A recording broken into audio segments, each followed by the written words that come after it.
If I would summarize everything that I've learned during the last 30 something years that I've been out in the workplace, I think the word would be care.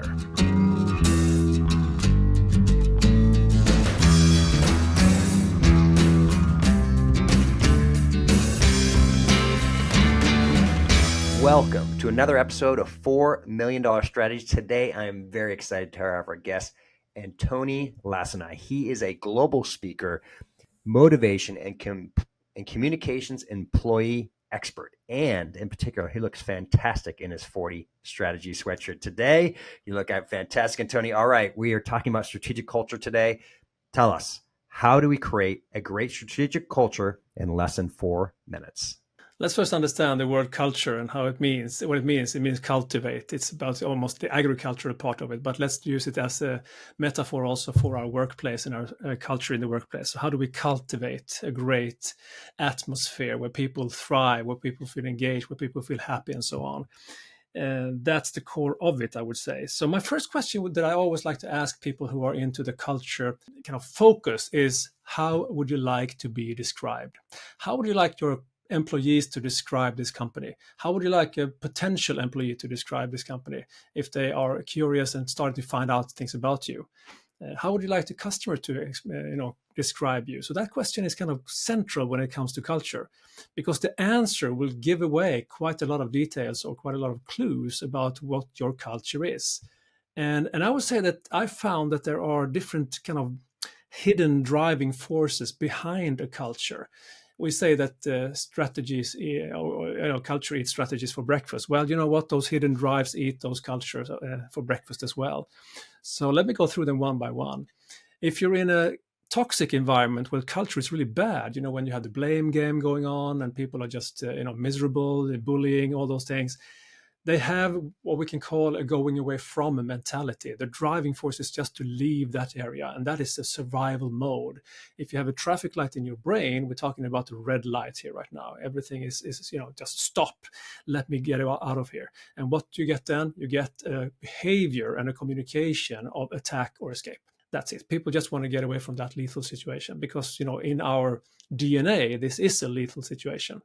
Every time you feel that you're not part of the tribe anymore, you will feel excluded. And if you feel excluded, you're just disengaged or even, scared, afraid. What's going to happen to me? So that's why you need what I call the green light thinking and the green light mindset instead. But let's not go there yet. The first one is the red light. That's the kind of going away from. There's another one that is better. You can almost see it as a building of engagement. So this is like the basement, -2. On -1, you have what we can call the yellow light. And this is much better because now all of a sudden people want to go to something. The problem is why they're still in such a low level is that they don't know how. They have no clarity whatsoever. So what they need in the red light kind of mentality is empathy, compassion, safety. They don't get it. But in the yellow light, we have a problem still because they have no clarity. So they don't know what to do. And then you have management by reorganizations all the time. And that creates kind of frustration. And then you have the entrance level where you have the green light mentality instead. This is psychological safety. This is warm, fuzzy feeling. Everything is nice. This is such a restful place. But it's not the best place to be either. This is restful. But if you want the peak performance type of best mentality, world-class communication, innovation, and so on, you need just a tiny bit of that going away from, but take away the toxicity. And you need a culture of a lot of exploration and drive, which is the yellow light, but with clarity. And then you need tons of safety and security so that you can mess up, you can make mistakes, you can say, I was wrong. It's okay. It's not the easiest place to go, but it's the best way to be if you want to perform well, if you want to help your customers well, if you want to thrive in a really sustainably growing environment. And when we talk about culture, I would like to add that word sustainability here as well, because it's about sustainable growth, continuous development. We put demands on ourselves, but we also forgive ourselves when we do something wrong. So there's a lot of compassion, a lot of knowledge sharing. If I would summarize everything that I've learned during the last 30 something years that I've been out in the workplace, I think the word would be care. care for your employees, for your colleagues, for your mission, your vision, care for your customers, and care for the whole planet.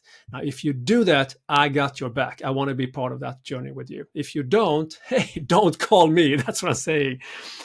So yeah, culture for me is central when it comes to creating an environment for people to perform, for people to be engaged, for people to deliver, hopefully more than what's even expected. And that's what I would say is a great culture. Antonio, thank you so much for giving us those wisdom on strategic culture.